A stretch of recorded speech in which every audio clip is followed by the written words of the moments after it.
السلام علیکم ورحمۃ اللہ تعالی وبرکاتہ۔ نحمده ونصلي ونسلم على رسوله الكريم اما بعد فاعوذ باللہ من الشیطان الرجیم بسم اللہ الرحمن الرحیم الذی خلق الموت والحیاة لیبلوکم ایکم احسن عملا صدق اللہ العظیم۔ آئیے ہم اور آپ سب سے پہلے حضور سرور کائنات، فخر موجودات، باعث تخلیق کائنات، احمد مجتبی محمد مصطفیٰ صلی اللہ علیہ وسلم کی مقدس بارگاہ میں درود و سلام کا ہدیہ پیش کریں اور پڑھیں اللہم صلی علی سیدنا و مولانا محمد معدن الجود والکرم وآلہ الکرام وابنہ الکریم وبارک وسلم صلاۃ و سلام علیک یا رسول اللہ صلی اللہ تعالی علیہ وسلم۔ عزیزان ملت اسلامیہ، آج انشاءاللہ تبارک و تعالی موت کا تذکرہ ہوگا۔ موت ایک مسلمہ حقیقت ہے جس کو ہر انسان مانتا ہے اور اس کا یقین رکھتا ہے، چاہے وہ کسی بھی مذہب و ملت سے تعلق رکھتا ہو، کسی بھی دین کا پیروکار ہو یا لادین ہو، جس کا کوئی مذہب نہ بھی ہو، وہ بھی موت کا یقین رکھتا ہے اور موت کو مانتا ہے۔ موت سے کوئی انکار نہیں کر سکتا اور ہر انسان کو، ہر جاندار کو موت آنی ہے۔ اللہ نے ارشاد فرما دیا کل نفس ذائقۃ الموت، ہر نفس کو موت کا مزہ چکھنا ہے، اور اس بات کو ہر انسان قبول بھی کرتا ہے، مانتا بھی ہے، یقین بھی رکھتا ہے۔ کوئی بھی انسان جس کی عقل سلامت ہو وہ موت کا انکار کر ہی نہیں سکتا ہے، کیونکہ انسان اپنے سامنے دیکھتا ہے اپنے دوست و احباب کو، اپنے یاروں کو، اپنے رشتہ داروں کو انتقال کرتے ہوئے، جنازے اٹھتے ہوئے اپنے سامنے دیکھتا ہے، تو کوئی پھر کیسے انکار کرے؟ یہ موت ایسی حقیقت، تسلیم شدہ حقیقت ہے، اور اللہ تبارک و تعالیٰ نے موت کو کیوں پیدا کیا اس پر ہمیں غور کرنا ہے۔ اللہ تبارک و تعالیٰ خود ارشاد فرماتا ہے الذی خلق الموت والحیاة لیبلوکم ایکم احسن عملا، وہ ہے جس نے موت اور زندگی کو پیدا کیا تاکہ وہ تمہیں آزمائیں کہ تم میں کس کے اعمال اچھے ہیں۔ اللہ تبارک و تعالیٰ نے ہماری آزمائش کے لیے زندگی اور موت کو پیدا کیا ہے۔ یہ زندگی ہمیں عطا کی ہے، یہ دنیا دار العمل ہے، یہاں ہمیں اچھے عمل کرنے ہیں۔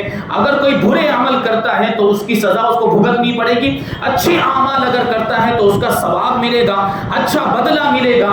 یہ آزمائش ہماری ہوگی موت کے بعد۔ یہ جو دارالعمل یہاں جو ہم نے اعمال کیے، ان اعمال کا امتحان ہمارا ہوگا کب؟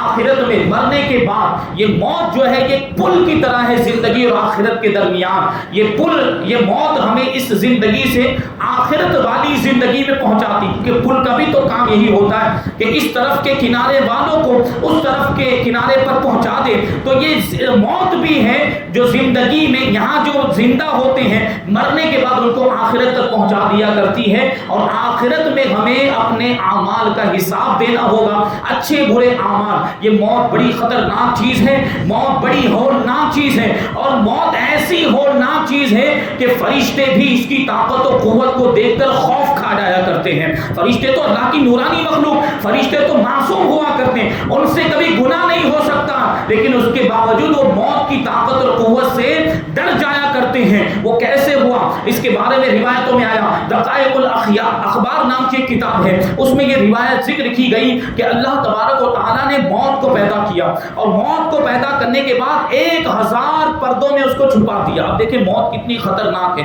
1000 پردوں میں اللہ تبارک و تعالیٰ نے موت کو چھپا دیا، اور پھر زمین اور آسمان سے بھی زیادہ اس کو طاقت اور قوت عطا فرمائی، اور پھر مضبوط اور ایک لمبی لمبی لمبی زنجیروں سے اس کو جکڑ دیا، اور وہ زنجیریں ایسی تھی کہ ہر زنجیر کی لمبائی 1000 سال کی مسافت کے برابر تھی۔ سوچیں آپ کہ موت کتنی خطرناک ہے۔ اس کو زمینوں اور آسمانوں سے زیادہ طاقت طاقت و قوت عطا کی گئی، پھر اس کو زنجیروں میں جکڑ دیا گیا. وہ زنجیریں بھی ایسی کہ ایک زنجیر کی لمبائی 1000 سال کے فاصلے کے برابر تھی. پھر اس کو چھپا دیا گیا کیونکہ وہ پردوں میں چھپی ہوئی تھی، وہ حجاب میں چھپی ہوئی تھی موت، اس لیے فرشتوں کو اس کی جگہ کے بارے میں پتہ نہیں چل پایا. فرشتے اس کی آواز کو نہیں سن سکتے تھے، فرشتے اس کو دیکھ نہیں سکتے تھے، اور فرشتے اس کی طاقت اور اس کی عظمت سے آگاہ نہیں تھے، واقف نہیں تھے، کیونکہ چھپی ہوئی تھی. جب اللہ تبارک و تعالیٰ نے حضرت آدم علیہ السلام کو پیدا کیا تو حضرت اسرائیل علیہ السلام کو بلایا، ملک الموت کو بلایا، جو موت کے فرشتے ہیں ان کو بلایا. ان کا اصلی نام کیا ہے؟ حضرت اسرائیل علیہ السلام. ان کو بلایا اور اللہ تبارک و تعالیٰ نے ان سے ارشاد فرمایا کہ تم کو موت پر مسلط کیا جاتا ہے، تم کو موت پر قابو دیا جاتا ہے، جاؤ اور موت پر قبضہ کر لو. تو فرشتوں نے جب موت کا نام سنا تو اللہ کی بارگاہ میں عرض کرنے لگ گئے کہ اے پروردگار، یہ موت کیا چیز ہے اور اس کو تو نے کہاں پر رکھا ہے، کس جگہ پر چھپا کر رکھا ہے. تو اللہ تبارک و تعالیٰ نے موت کو حکم دیا کہ اپنے سارے پردے ہٹا دے، اپنے آپ کو ظاہر کر دے. تو موت نے فوراً اپنے سارے پردوں کو ہٹا دیا، اور موت نے جیسے ہی اپنے آپ کو ظاہر کیا فرشتوں کی نظر پڑی. جیسے ہی فرشتوں کی نظر پڑی سارے فرشتے بے ہوش ہو گئے اور 1000 سال تک بے ہوشی کی حالت میں رہے. 1000 سال تک. اب سوچے کہ موت کتنی سخت ہوگی، کیسی خطرناک ہوگی، کیسی ہولناک ہوگی یہ موت، کہ فرشتے جو نورانی مخلوق ہیں، اللہ کی معصوم مخلوق، وہ بھی جب موت کو دیکھیں تو بے ہوش ہو جائیں. اور بے ہوش بھی کیسے ہو جائیں کہ 1000 سال تک بے ہوشی کے عالم میں رہیں. اور جب 1000 سال کے بعد ان کو ہوش آیا تو اللہ کی بارگاہ میں وہ فرشتے عرض کرنے لگے یا ربنا اخلقت خلقا اعظم من هذا، اے پروردگار کیا اس سے بڑی بھی تو نے کوئی مخلوق پیدا کی ہے؟ یعنی یہ ایسی خطرناک اور اتنی بڑی مخلوق، ایسی عظیم مخلوق ہے، کیا اس سے زیادہ بڑھ کر بھی ایک خطرناک کوئی مخلوق اور اس سے زیادہ بڑی بھی کوئی مخلوق، عظمت والی مخلوق کوئی تو نے پیدا کی ہے؟ اللہ تبارک و تعالیٰ نے ارشاد فرمایا نعم انا اعظم من هذا، پروردگار نے ارشاد فرمایا میں تو سب سے بڑا ہوں، میں تو اس سے بھی کہیں زیادہ بڑا ہوں. یہ دیکھیں کہ موت کی سختی اور موت کیسی ہولناک چیز ہے، اور موت سے کوئی بھی انکار نہیں کر سکتا، موت سے کوئی بھی بھاگ نہیں سکتا. ہر جاندار کو، ہر ذی روح کو موت آنی ہے، ہر انسان کو موت کا مزہ چکھنا ہے. وہ بھاگ کر موت سے بچ کر کہیں بھی نہیں جا سکتا ہے، چاہے آپ بلند و بالا قلعوں میں بند ہو جائیں، بڑی بڑی عمارتوں میں جا کر چھپ جائیں، دروازوں کے تالے لگا دیں، لیکن اللہ تبارک و تعالیٰ نے حضرت ملک الموت کو، موت کے فرشتے کو ایسی طاقت عطا فرمائی، وہ جس میں لطیف رکھتے ہیں، بند دروازوں میں سے بھی آپ کے کمرے میں داخل ہو جائیں گے. جب موت کا وقت آئے گا آپ کے پاس پہنچ جائیں گے اور آپ کی روح قبض کر کے لے جائیں گے. اللہ نے ان کو یہ طاقت عطا فرمائی. اللہ حضرت اسرائیل علیہ السلام کو جب موت پر قبضہ کرنے کا حکم دیا گیا تو حضرت اسرائیل علیہ السلام اللہ تبارک و تعالیٰ کی بارگاہ میں عرض کرتے ہیں کہ پروردگار موت تو بہت خطرناک ہے، موت ایسی زبردست ہے، میں اس پر قابو کیسے پا سکتا ہوں؟ تو پھر اللہ تبارک و تعالیٰ نے ان کو اس قدر طاقت و قوت عطا فرمائی کہ حضرت اسرائیل علیہ السلام نے موت پر قبضہ کر لیا، موت کو اپنے اختیار میں لے لیا، موت پر قابو پا لیا. اب کیا ہوا؟ وہ موت نے ایک چیخ ماری، وہ چلائی اور اللہ تبارک و تعالیٰ کی بارگاہ میں اس نے اجازت طلب کی. موت اللہ کی بارگاہ میں عرض کرتی ہے اے پروردگار مجھے اجازت دی جائے کہ میں آسمانوں میں اپنا اعلان کروں، میں آسمانوں میں اپنا اعلان سناؤں. زمین والوں میں موت نے اعلان نہیں کیا ہے. زمین والوں کو اگر پتہ چل جائے کہ موت کیسی خطرناک ہے، انسانوں کو تو پتہ ہے، مسلمان بھی جانتے ہیں موت ایک حقیقت ہے، لیکن موت کی سختیاں کیا ہوتی ہیں، موت کی ہولناکیاں کیا ہیں، موت کی تباہ کاریاں کیسی ہیں، یہ اگر معلوم ہو جائے تو انسان ہنسنا بند کرتے. کیونکہ جب آدمی مرتا ہے تو وہ موت کی سختیوں کو بتانے کے لیے دنیا میں موجود نہیں ہوتا، وہ تو قبر میں چلا جاتا ہے. اگر وہ اس کو واپس آنے کا موقع ملے، جو مر گیا ہے، جو انتقال کر گیا، اس کو قبر سے واپس دنیا میں آنے کا موقع ملے اور ایسا کوئی انسان دوبارہ دنیا میں آ کر انسانوں کو بتائے کہ موت کی سختیاں کیسی ہوتی ہیں، سکرات الموت کسے کہا جاتا ہے، موت کیسی تباہ کار اور کیسی ہولناک چیز، کیسی خطرناک چیز ہے، تو جب اس کو سنیں گے تو انسان ہنسنا بند کر دیں گے، ان کی خوشیاں ختم ہو جائیں گی اور غم ہی غم کا ماحول ہو جائے گا. یہ موت ایسی خطرناک چیز ہے. تو کیا ہوا؟ حضرت اسرائیل علیہ السلام نے جب موت پر قبضہ کر لیا تو موت نے اللہ تبارک و تعالیٰ کی بارگاہ سے اجازت طلب کی کہ مجھے اجازت دی جائے کہ میں آسمانوں میں اپنا اعلان سناؤں. اس کو اجازت مل گئی تو موت نے آسمانوں میں یہ اعلان کیا انا الموت انا الذی افرق بین البنات والامہات. وہ کہتی آسمانوں میں اعلان کرتے ہوئے موت کہتی کہ میں موت ہوں اور میں ہی وہ ہوں جو بیٹیوں اور ماؤں کے درمیان جدائی ڈال دیا کرتی ہے. انا الموت الذی افرق بین الاخ والاخوۃ والاخوات، میں وہی موت ہوں جو بھائی بھائی اور بھائی بہنوں کے درمیان جدائی ڈال دیا کرتی ہے. انا الموت الذی افرق بین کل حبیب، میں ہی وہ موت ہوں جو ہر محبت کرنے والے اور ہر دوست کے درمیان جدائی ڈال دیا کرتی ہوں. انا الموت الذی افرق بین الزوج والزوجۃ، میں وہی موت ہوں جو میاں بیوی کے درمیان بھی جدائی ڈال دیا کرتی ہوں. یعنی بیوی موجود ہے، شوہر کا انتقال ہو گیا تو جدائی ہو جائے گی کہ نہیں؟ شوہر موجود ہے، بیوی کا انتقال ہو گیا تو جدائی ہو جاتی کہ نہیں؟ یہ موت جدائی ڈال دیا کرتی ہے.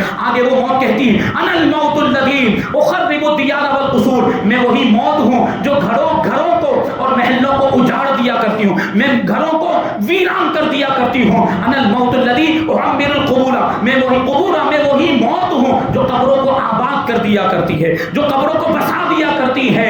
انا الموت الذی اطلبکم وادرککم فی بروج مشیدہ، اور میں وہی موت ہوں جو تمہیں ڈھونڈتی پھرتی ہے اور تمہیں مضبوط قلعوں کے اندر بھی پا لیا کرتی ہے. یعنی اگر تم مضبوط قلعوں میں بھی جا کر چھپ جاؤ وہاں بھی میں پہنچ جاؤں گی، وہاں بھی میں تم پر طاری ہو جاؤں گی. موت سے کسی کو چھٹکارا نہیں. یہی موت آگے کہتی ہے ولا یبقى مخلوق الا یذوقونی، اور کوئی مخلوق ایسی باقی نہیں رہے گی جو میرا مزہ نہ چکھے. یعنی ہر انسان کو، ہر جاندار کو میرا مزہ چکھنا ہے. اسی لیے تو پروردگار نے ارشاد فرمایا کل نفس ذائقۃ الموت، ہر نفس کو، ہر ذی روح کو، ہر جاندار کو موت کا مزہ چکھنا ہے. چاہے پھر وہ انسان ہو یا جانور ہو یا چرند پرند ہو یا کیڑے مکوڑے ہو، اور انسانوں میں چاہے وہ امیر ہو، مالدار ہو یا غریب ہو، محلوں میں رہنے والا ہو یا جھوپڑی میں رہنے والا ہو، کار میں گھومنے والا ہو یا پیدل چلنے والا ہو، ہر انسان کو موت آنی ہے. ایسا نہیں کہ بہت زیادہ مالدار ہے اپنے مال کے ذریعے موت سے بچ جائے، نہیں بچ سکتا. پوری زندگی مال جمع کرے،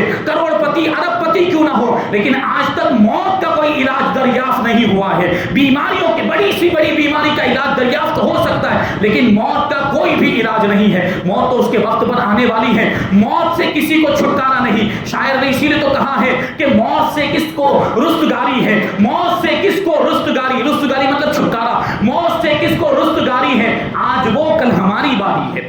یعنی ہم دیکھتے ہیں اپنے رشتہ داروں کو، اس کا انتقال ہو گیا، اس کا انتقال ہو گیا، اپنے ساتھی دوستوں احباب کو دیکھتے ہیں کہ ان کا انتقال ہو گیا، تو آج ان کی باری تھی اس لیے ان کا انتقال ہو گیا، کل ہماری باری ہوگی. وہ شاعر نے کیا کہا ہے کہ سامان 100 برس کا ہے پل کی خبر نہیں، آگاہ اپنی موت سے کوئی بشر نہیں، آگاہ اپنی موت سے کوئی بشر نہیں. سامان 100 برس کا ہے پل کی خبر نہیں ہے. سامان تو 100 برس کا تیار کر کے رکھا ہوا ہے، اتنا مال کما کے رکھا ہے. یعنی یہ سوچ گویا کہ یہ امید لگا کے بیٹھا ہے کہ 100 برس تک زندہ رہنا ہے، لیکن اس کو پل کی خبر نہیں ہوگی. ہو سکتا ہے ایک پل کے بعد انتقال ہو جائے، ایک گھنٹے کے بعد انتقال ہو جائے، ایک دن کے بعد انتقال ہو جائے، ایک مہینے کے بعد. ہمیں آپ کو موت کا تو یقین ہے کہ موت آنے والی، لیکن موت کا وقت کسی کو معلوم نہیں کہ کون سے وقت پر آنے والی.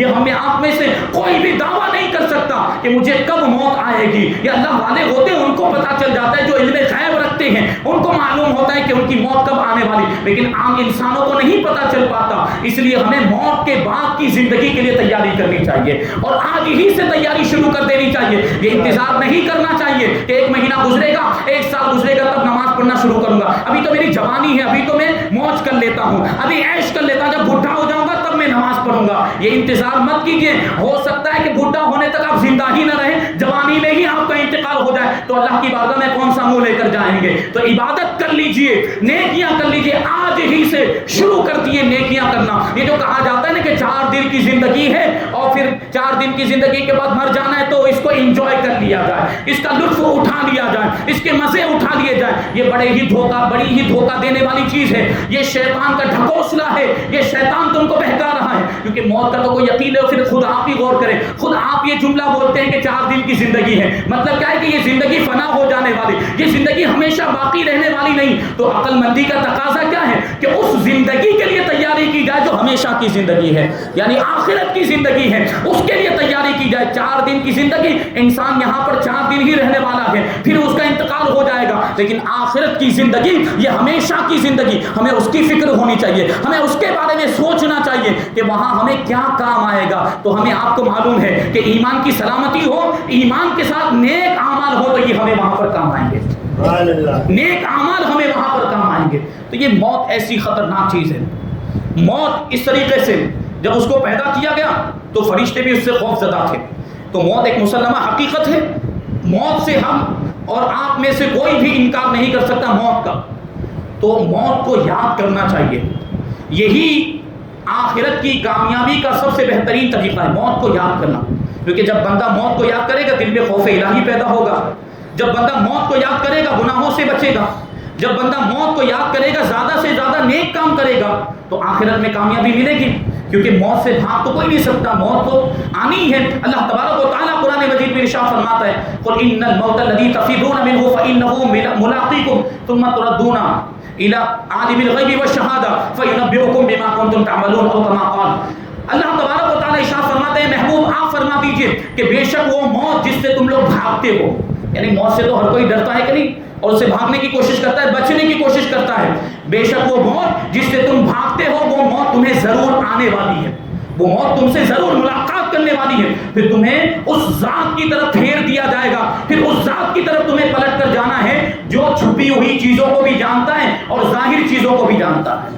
وہ پروردگار ہے، پھر وہ تمہیں وہ ساری چیزیں بتا دے گا، ان ساری چیزوں سے تم کو آگاہ کر دے گا جو تم دنیا میں کیا کرتے تھے. اچھے برے اعمال پروردگار سب بتائے گا. ہم اور آپ بھول جائیں گے، ہو سکتا ہے ہم برائیاں کر کے بھول جائیں، ہم نیک کام کر کے بھول جائیں، لیکن فرشتے نہیں بھولتے اور پروردگار بھولتا نہیں، وہ بھولنے سے پاک ہے. اس کے پاس سارے اعمال محفوظ ہوں گے. فرشتے لکھ کر لے کر آئیں گے، نامہ اعمال ہمارے سامنے رکھ دیے جائیں گے. برائیوں کا بھی نامہ اعمال ہوگا، نیکیوں کا بھی نامہ اعمال ہوگا، وہ سب ہمارے سامنے. ہم کسی بھی ایک برائی کا انکار نہیں کر پائیں گے. اس طریقے سے سارے اعمال ہمارے وہاں پر ہمارے سامنے رکھ دیے جائیں گے. تو ہمیں موت کے بعد کی زندگی کے لیے تیاری کرنی چاہیے، موت کے بعد کی زندگی، کیونکہ یہ موت کو یاد کرنا ایسی چیز ہے کہ اس کی وجہ سے وہ خواہشات نفسانی پر کنٹرول کیا جا سکتا ہے، نفس پر قابو پایا جا سکتا ہے. اور موت کی یاد ایک ایسی چیز ہے، موت کو یاد کرنا ایسی چیز ہے کہ بندہ اس کی وجہ سے نیک بن جاتا ہے. تو موت کو یاد کرے. اللہ کے رسول صلی اللہ علیہ وسلم نے خود ارشاد فرمایا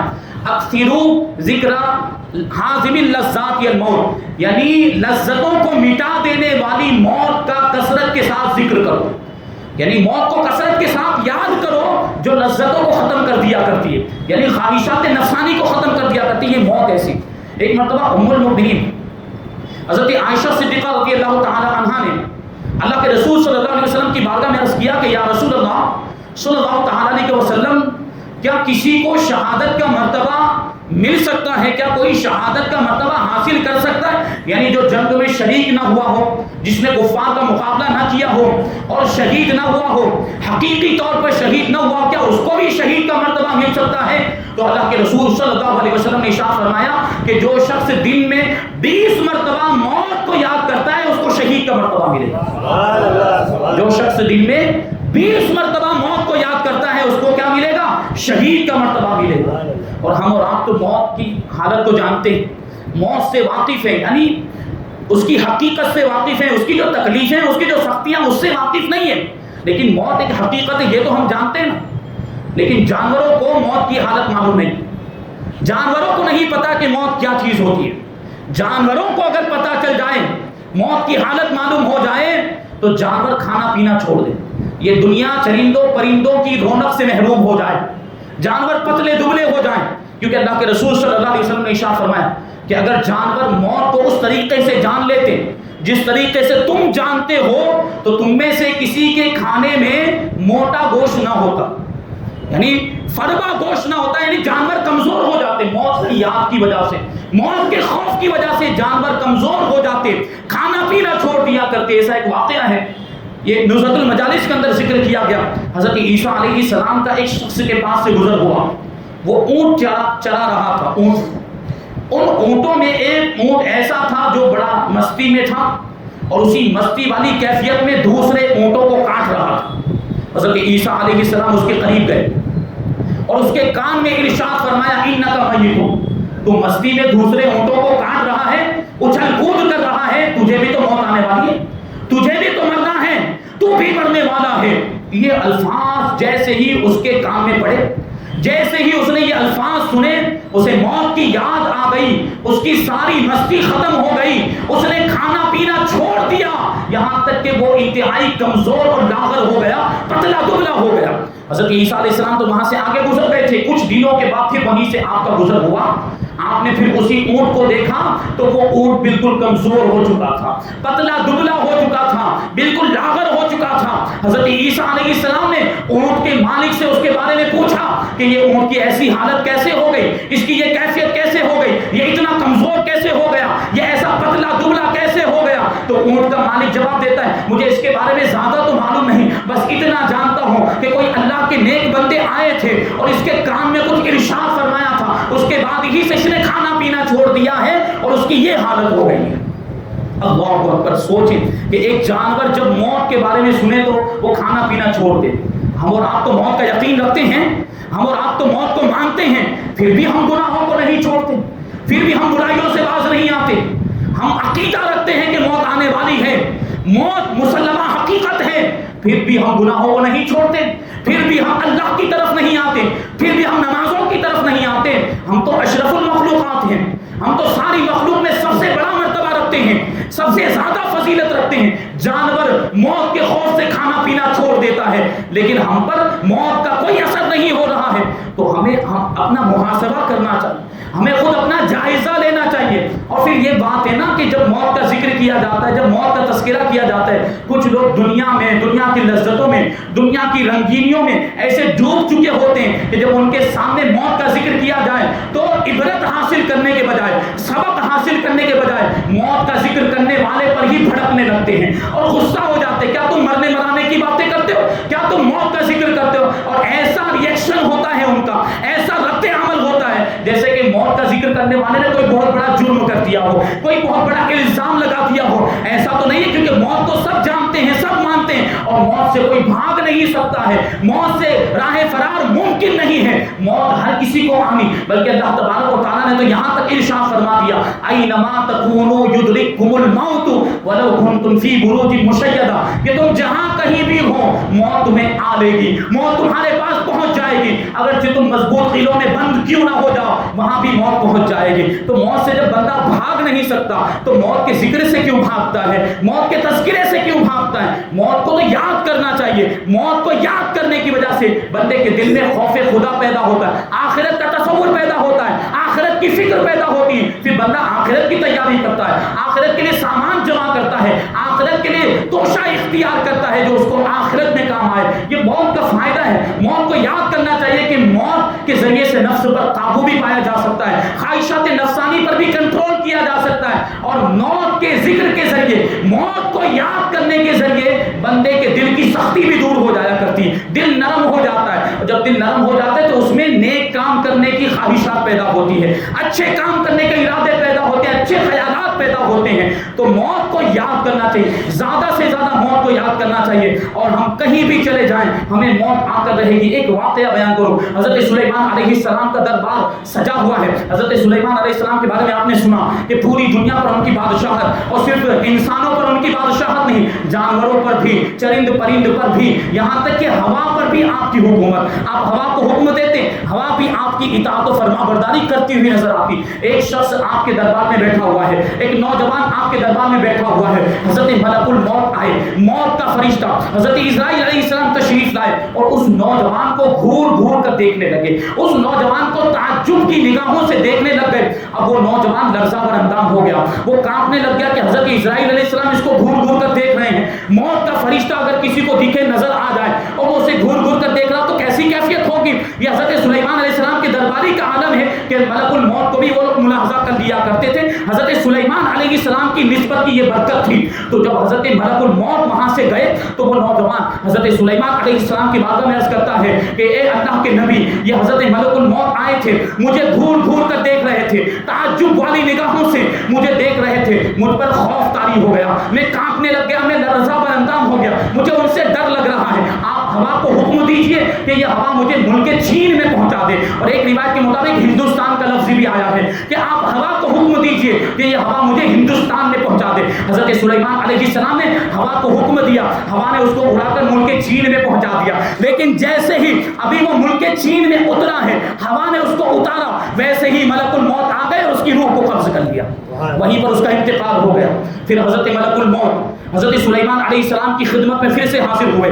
حضرت سلیمان علیہ السلام نے پوچھا، حضرت اسرائیل علیہ السلام سے پوچھا کہ تم ہمارے درباری کو گھور گھور کر کیوں دیکھ رہے تھے؟ تھے؟ تعجب خیز نگاہوں سے کیوں دیکھ رہے تھے؟ تو حضرت ملک الموت نے جو بات حضرت سلیمان علیہ السلام کی بارگاہ میں عرض کی ہے اس سے ہمارے جسم کا رونگٹا کانپ جانا چاہیے۔ حضرت سلیمان علیہ السلام کی بارگاہ میں حضرت ملک الموت کہتے ہیں کہ مجھے حکم ہوا تھا کہ اس کی روح قبض کرنی ہے اور آج ہی اس کی روح قبض کرنی ہے، لیکن یہاں آپ کے دربار میں نہیں بلکہ ملک چین میں مجھے اس کی روح قبض کرنے کا حکم دیا گیا۔ تو میں تعجب کر رہا تھا کہ یہ تو آپ کے دربار میں بیٹھا ہوا ہے، یہ ہندوستان کب پہنچے گا، یہ چین کب پہنچے گا، اور آج ہی مجھے اس کی روح قبض کرنی، اگر یہ سفر کر کے جائے گا تو کئی مہینے لگ جائیں گے، تو ملک چین میں اس کی روح کیسے قبض کر پاؤں گا؟ لیکن جب اس نے آپ کی بارگاہ میں عرض کیا کہ آپ ہوا کو حکم دیجئے کہ ہوا مجھے چین پہنچا دے، تب مجھے سارا ماجرا سمجھ میں آ گیا۔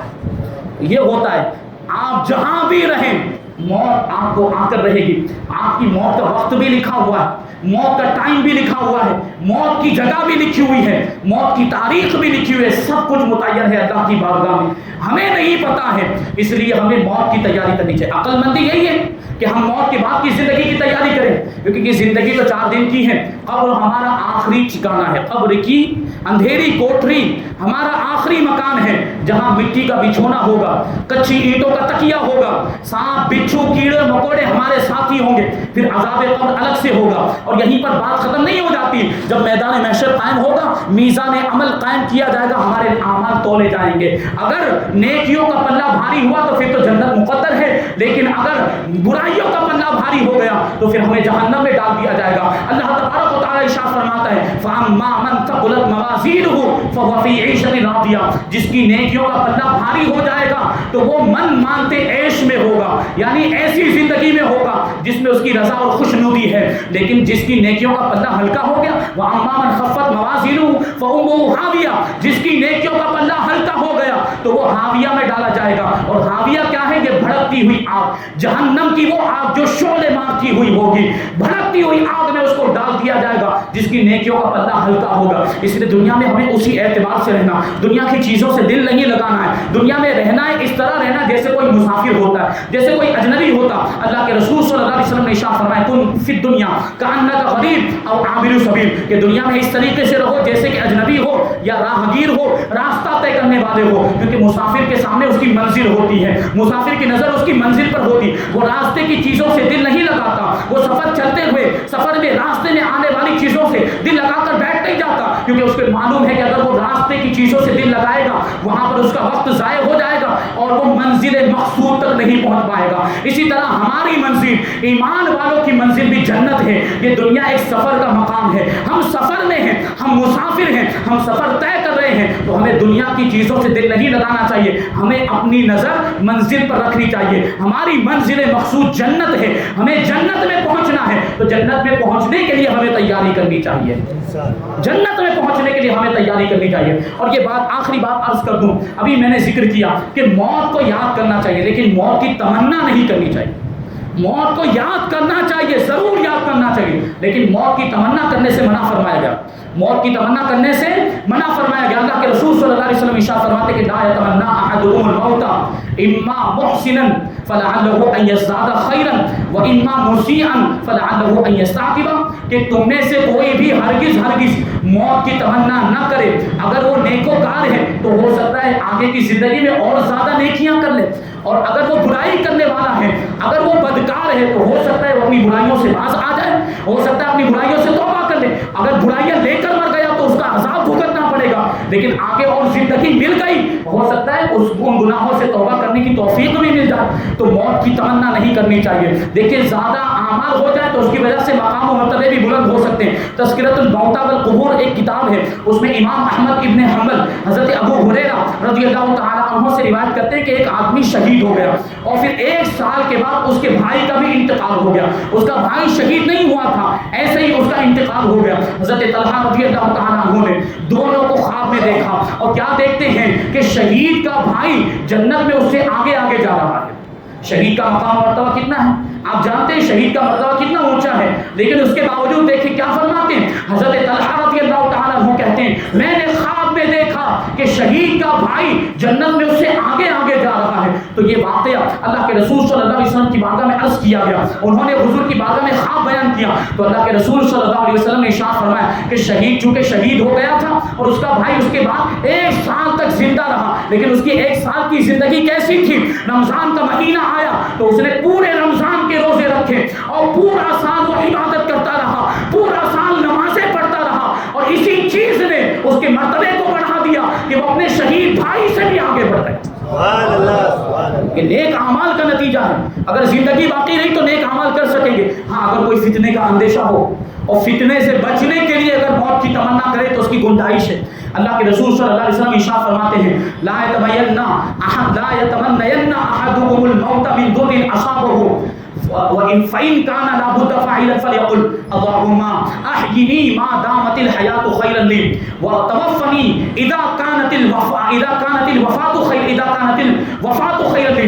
اللہ کے رسول صلی اللہ علیہ وسلم ارشاد فرماتے ہیں کہ تم میں سے ہرگز کوئی اس مصیبت کی وجہ سے موت کی تمنا نہ کرے جو مصیبت اسے پہنچی ہے، یعنی کسی مصیبت اور تکلیف کی وجہ سے موت کی تمنا نہ کرے، اور اگر اسے موت کی تمنا کرنی ہی ہو، یعنی کسی فتنے کی وجہ سے موت کی تمنا کرنا ہی چاہتا ہو، تو اسے اللہ کی بارگاہ میں یوں عرض کرنا چاہیے کہ اے پروردگار، جب تک زندگی میرے لیے بہتر ہو تب تک مجھے زندہ رکھ، اور جب موت میرے لیے بہتر ہو تو مجھے موت عطا فرما دے۔ یہ دعا کرتے رہنا چاہیے۔ اللہ تبارک و تعالی ہم سب کو ایمان کی سلامتی عطا فرمائے، ایمان پر ہم سب کو خاتمہ نصیب فرمائے، موت کے بعد کی زندگی کی ہم سب کو تیاری کرنے کی توفیق عطا فرمائے، نیک اعمال کرنے کی توفیق عطا فرمائے، اور برے اعمال سے بچنے کی ہم سب کو توفیق عطا فرمائے۔ وما علینا الا البلاغ۔